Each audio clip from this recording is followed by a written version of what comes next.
يخرج من بطونه شراب مختلف ألوانه شفاء فيه شفاء للناس। তোর বাড়ির গাছের মধ্যে মৌমাছি বাসা বানায়, তোর ছাদের উপরে মৌমাছি বাসা বানায়, আর ওখান থেকে মৌচাক কাইটা কাইটা তুই পিওর মধু পা। তুই কি একটাবার চিন্তা করছিস যেখানে মধুগুলো কে জমা করল?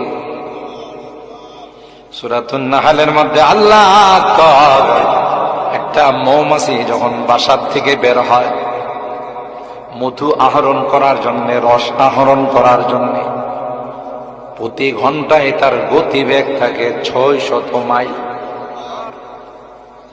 কোন বৈজ্ঞানিক, কোন দার্শনিক বানাইতে